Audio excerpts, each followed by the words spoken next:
नमस्कार दोस्तों। एग्री मंथन विद प्रियंका में आप सभी का स्वागत है।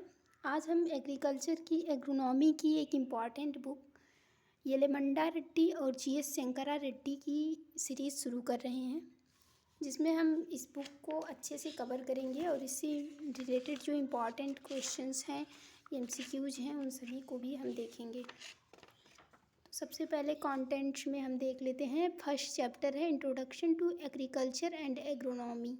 इसके बारे में हम पढ़ेंगे, इसकी डिफिनेशंस को, प्रिंसिपल्स को, history of agriculture, agriculture development in different periods, ecological impact of agriculture, then agronomy, evolution of agriculture practices, principle of agronomy को पढ़ेंगे। Relation of agronomy to other science, कैसे इसका रिलेशन है दूसरे विज्ञान, दूसरे साइंस से, इसको पढ़ेंगे एग्रोनॉमी का।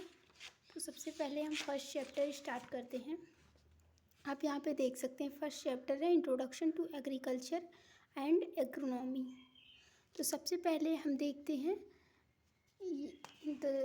The term agriculture is derived. The term agriculture is derived from Latin word के अगर या फिर एग्री, जिसका meaning soil, and cultura meaning cultivation से लिया गया है। इसका मतलब ये है कि एग्रीकल्चर लैटिन वर्ड के दो वर्ड अगर और कल्चरा से लिया गया है। एग्रीकल्चर जो है वो लैटिन वर्ड एग्रीकल्चर, हम इसके साथ साथ इम्पॉर्टेंट नोट्स भी बनाते चल रहे हैं। एग्रीकल्चर लैटिन वर्ड के, ये लैटिन लैंग्वेज से लिया गया है। लैटिन वर्ड के टू वर्ड अगर, इसका मतलब सॉयल, एंड कल्चरा मतलब कल्टीवेशन, प्लस कल्चरा जिसका मतलब कल्टीवेशन है, कल्टीवेशन से लिया गया है। इसका मतलब है एग्रीकल्चर, उससे soil of cultivation of soil को एग्रीकल्चर कह सकते हैं। कल्टीवेशन ऑफ सॉयल को हम एग्रीकल्चर कह सकते हैं। ओके, अब हम नेक्स्ट देखते हैं। Agriculture is a broad term encompassing all aspects of crop production, livestock farming, fisheries, forestry etcetera.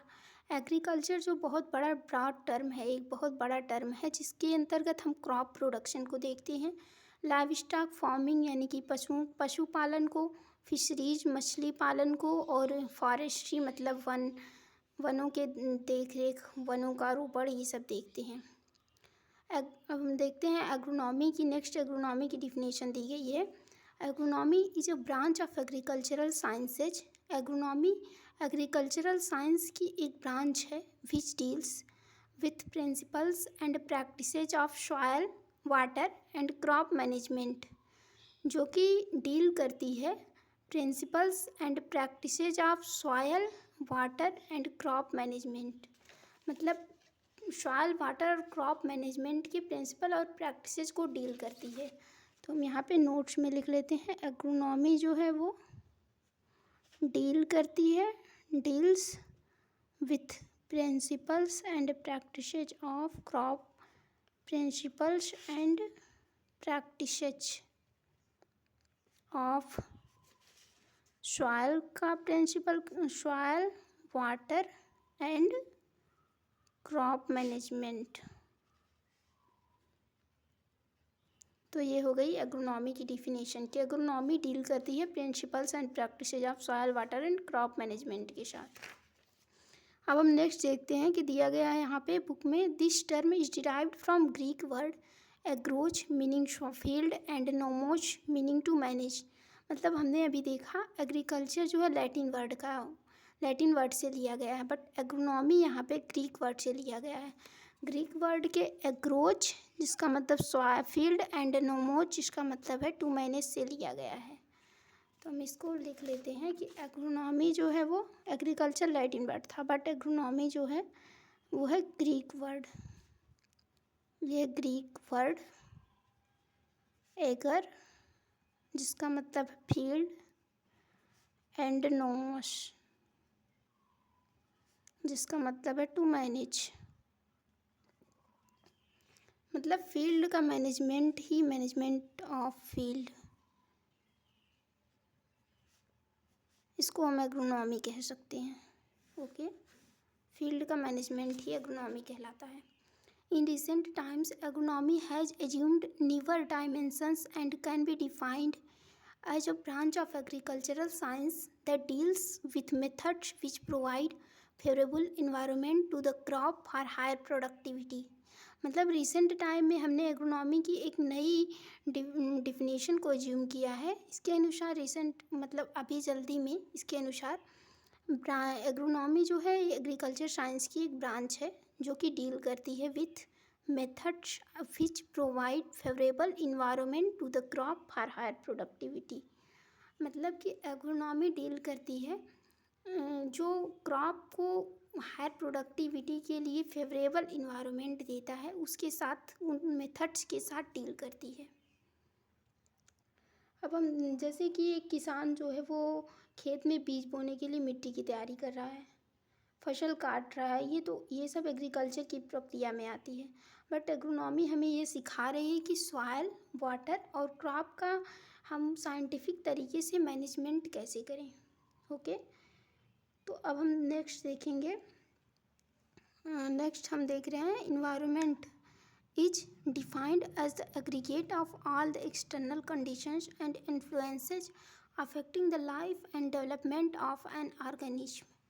Environment को डिफाइन किया गया है सभी all external condition and influence affecting the life, सभी बाहरी जो दशाएं हैं और वो प्रभाव डालती हैं लाइफ और डेवलपमेंट ऑफ ऑर्गेनिज्म, किसी भी जीव के डेवलपमेंट और उसके मतलब विकास, वृद्धि और उसके जीवन पर प्रभाव डालता है इन्वायरमेंट।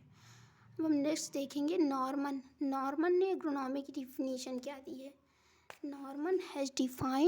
नॉर्मन ने 1980 में एग्रोनॉमी की डिफिनीशन दी और उनके अनुसार agronomy as the science of manipulating the crop environment complex with 12 aims of improving agriculture productivity and gaining a degree of understanding of the process involved.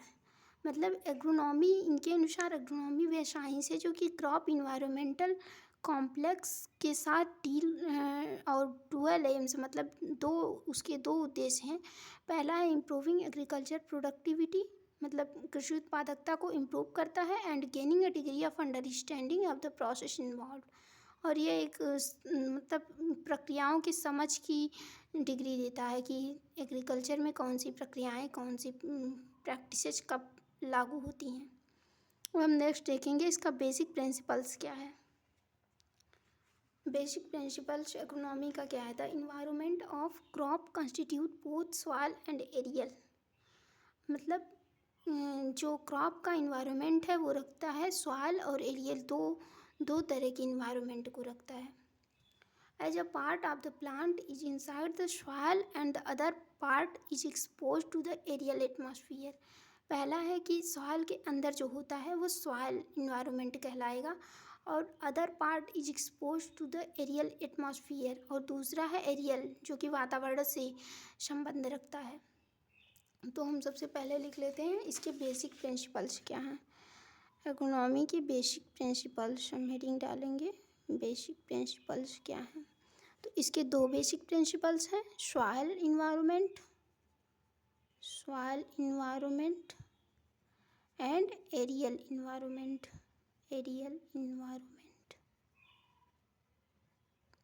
Soil environment क्या है। Soil environment है underground या फिर inside the soil.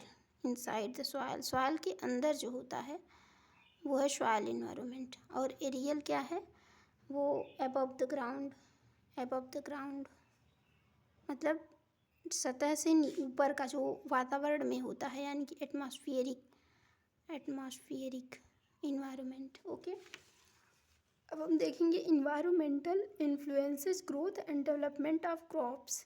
Environment ये बोल रहा है कि इन्वायरमेंट प्रभावित करता है ग्रोथ और डेवलपमेंट ऑफ क्रॉप्स, किसी क्रॉप की ग्रोथ और डेवलपमेंट को इन्फ्लुएंस करता है। तो soil environment is amenable for manipulation और modification through tillage, irrigation, fertiliser application etcetera. Soil environment क्या मैनिपुलेट करता है या फिर मॉडिफाई करता है, टीलेज के थ्रू, इरिगेशन के थ्रू, फर्टिलाइजर एप्लीकेशन के through. The soil physical environment comprises of soil, air, soil water and soil temperature. यानी कि सॉइल फिजिकल इन्वायरमेंट के अंतर्गत क्या क्या आते हैं? सॉइल फिजिकल इन्वायरमेंट के अंदर soil air, soil water and soil temperature आएगा। तो हम सॉइल फिजिकल इन्वायरमेंट को देख लेते हैं। हमने यहाँ पे सॉइल इन्वायरमेंट लिखा। सॉइल इन्वायरमेंट को हम 3 भाग में डिवाइड कर रहे हैं, soil physical, soil chemical, soil biological. तो सबसे पहले soil physical environment. Soil physical में हमने क्या क्या देखा, यहाँ पे हम देख सकते हैं soil air, soil water and soil temperature. तो सॉइल फिजिकल में सॉइल एयर हो गया, सॉइल वाटर हो गया एंड सॉइल टेम्परेचर हो गया। ओके, अब हम नेक्स्ट देख लेते हैं। पहले soil pH, electrical conductivity, nutrient concentration constitute the soil chemical environment. यानी कि सॉइल केमिकल इन्वायरमेंट के अंतर्गत क्या क्या आएंगे? सॉइल पीएच आएगा, इलेक्ट्रिकल कंडक्टिविटी आएगी, न्यूट्रिएंट कंसंट्रेशन आएगा। तो नेक्स्ट सॉइल केमिकल हो गया, सॉइल केमिकल इन्वायरमेंट। अब इसमें हमने देखा क्या था, सॉइल पीएच था सबसे पहले, फिर इलेक्ट्रिकल कंडक्टिविटी था, फिर न्यूट्रिएंट कंसंट्रेशन था। न्यूट्रिएंट यही था ना, न्यूट्रिएंट कंसंट्रेशन। यानी कि सॉइल फिजिकल इन्वायरमेंट ये 3 है, soil physical environment, soil chemical sorry, और सॉइल फिजिकल भी 3 है, soil air, soil water and soil temperature. अब हम नेक्स्ट देख लेते हैं सॉइल बायोलॉजिकल में क्या क्या आते हैं। सॉइल बायोलॉजिकल, ठीक है। तो यहाँ हम देख लेते हैं द सॉइल केमिकल वाला, सॉइल केमिकल इन्वायरमेंट में soil pH, electrical conductivity, nutrient concentration आएगा सॉइल केमिकल इन्वायरमेंट में। ओके, अब the soil biological environment constitute the living organism present in the soil and resultant reactions like mineralisation and immobilisation. यानी कि soil biological environment जो living जीवों को रखता है, जैसे कि अर्थवर्म्स हो गए, ये सब हो गए, ये सॉइल में प्रेजेंट रहते हैं और उसका रिजल्ट क्या आता है, ये मिनरलाइजेशन करते हैं और इमोबिलाइजेशन करते हैं। तो हम यहाँ पे देख लेते हैं सॉइल बायोलॉजिकल में ये क्या करते हैं, सॉइल इन्वायरमेंट को सपोर्ट करते हैं, सॉइल इन्वायरमेंट को लिविंग ऑर्गेनिज्म के through, living organism in soil, जो सॉइल में पाए जाते हैं उसके थ्रू सपोर्ट करते हैं, थ्रू सपोर्ट करते हैं। और इससे रिजल्ट क्या आता है, इससे रिजल्ट आता है कि मिनरलाइजेशन होता है सॉइल में, मिनरलाइजेशन एंड इमोबिलाइजेशन भी होता है। ये मिनरलाइजेशन और इमोबिलाइजेशन को आगे देखेंगे। तो अभी हम देखते हैं इसके आगे क्या है। The soil management part of agronomy deals with the manipulation of soil environment for better crop growth. यानी कि सॉइल मैनेजमेंट जो है वो एग्रोनॉमी का एक पार्ट है जो कि डील करता है with manipulation of soil environment. मतलब सॉइल इन्वायरमेंट कैसे मैनिपुलेट करेगा बेटर क्रॉप ग्रोथ के लिए, इसको डील करता है एग्रोनॉमी। यानी कि soil management part of agronomy का पार्ट है जो कि डील करता है मैनिपुलेशन या modification of soil environment for better crop growth. Okay, अब हम नेक्स्ट देखते हैं। हाँ, अब हम देखते हैं एरियल इन्वायरमेंट क्या है। Aerial environment, okay, aerial environment includes, wait 1 minute. Aerial environment includes solar radiation. Aerial environment में सॉइल, अभी हमने देखा था ना सॉइल इन्वायरमेंट और एरियल इन्वायरमेंट। एरियल में हमने सॉइल में देखा soil physical environment, soil biological and soil chemical environment. अब हम एरियल इन्वायरमेंट देख रहे हैं। Aerial environment includes solar radiation, rainfall, temperature, relative humidity and wind velocity. मतलब एरियल इन्वायरमेंट में ये एक first, second, third, fourth, fifth 5 चीज़ें आती हैं: solar radiation, rainfall, temperature, relative humidity and wind velocity. अब हम देख लेते हैं इसको एरियल में क्या क्या आएगा। ओके, तो हमने यहाँ पे लिखा है ना एरियल इन्वायरमेंट। एरियल में क्या क्या आएगा? एरियल में 5 चीज़ें आ रही हैं। सोलर रेडिएशन आ रहा है, सौर विकिरण, सोलर रेडिएशन, रेनफॉल यानी कि वर्षा, टेम्परेचर यानी कि क्रॉप ग्रोथ के लिए कौन सा तापमान, वातावरणीय तापमान कौन सा अच्छा होता है, ये सब आएगा। और रिलेटिव ह्यूमिडिटी यानी कि वातावरण में कितनी नमी है। विंड वेलोसिटी, जो हवा का वेग है वो कैसा है, ये सब एरियल एनवायरनमेंट में आ जाएंगे। अब हम नेक्स्ट देखते हैं। Crop production is basically conversion of environmental inputs like solar energy, carbon dioxide, water and soil nutrients into economic products in the form of human or animal food or industrial raw material। मतलब कि crop production जो है वो basically environmental inputs का conversion है। Environmental inputs में हमने देख ही लिया, सोलर एनर्जी आएंगी, कार्बन डाइऑक्साइड आएगा, वाटर और सॉइल न्यूट्रिएंट्स आएगा। ये सब इकोनॉमिक प्रोडक्ट्स के रूप में यानी कि जो हम उपज प्राप्त करते हैं उसके रूप में ह्यूमन मतलब मनुष्यों में और एनिमल फूड में या फिर इंडस्ट्रियल रॉ मटेरियल के रूप में यूज होता है। तो इसका क्या क्रॉप प्रोडक्शन पर इन्वायरमेंट के द्वारा क्या प्रभाव पड़ रहा है, ये सब। The aerial environment can not be altered easily, मतलब एरियल इन्वायरमेंट कभी भी आसानी से मतलब चेंज नहीं किया जा सकता। Altered easily, not change. जैसे कि हमने देखा है कि एरियल इन्वायरमेंट क्यों नहीं बदल रहा है, जैसे कि सीजन के हिसाब से सही फसल सेलेक्ट करनी पड़ती है जिससे कि उत्पादन अधिक मिल सके, तो ये सब नहीं हो पाता है। और हम फसल को हम चूँकि वातावरण को नहीं कंट्रोल कर सकते हैं, इसलिए हम फसल को ही वातावरण के अनुसार चेंज कर लेते हैं, यानी कि क्रॉप सेलेक्शन कर लेते हैं कि किस टाइम पे कौन सी क्रॉप सेलेक्ट करनी चाहिए। Okay, season for raising each crop has to be selected to attain highest productivity from the available climatic resources. Season for raising each crop मतलब प्रत्येक क्रॉप के लिए, देखिए अभी हमने बोला ना कि प्रत्येक क्रॉप के लिए हम सीजन सेलेक्ट करते हैं। Has to be selected to attain highest productivity, ताकि हमें अधिक से अधिक उत्पादकता मिले।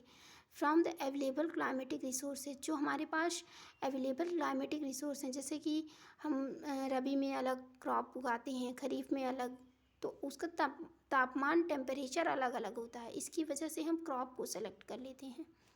अब हम नेक्स्ट देखेंगे हिस्ट्री ऑफ एग्रीकल्चर, मतलब कृषि का इतिहास क्या है। तो दोस्तों, आज हमने एग्रोनॉमी के बेसिक प्रिंसिपल्स और बेसिक इंट्रोडक्शन को अच्छे से समझा, बहुत ही विस्तार से समझा। उम्मीद है आपको यह पसंद आया होगा, लेकिन यह तो बस शुरुआत है। अगली क्लास में हम बहुत ही खास पढ़ने वाले हैं हिस्ट्री ऑफ एग्रीकल्चर को। हम जानेंगे कि कैसे 7000 BC से लेकर आज तक खेती में कितने बड़े बदलाव हुए। अगर आपको आज का वीडियो मददगार लगा तो इसे लाइक करें और अपने दोस्तों के साथ शेयर करें जो कृषि परीक्षाओं की तैयारी कर रहे हैं। ऐसे ही क्लासेस के लिए एग्रीमंथन को अभी सब्सक्राइब करें और बेल आइकन दबाना ना भूलें। मिलते हैं अगली क्लास में, तब तक पढ़ते रहिए और आगे बढ़ते रहिए। धन्यवाद। जय हिंद।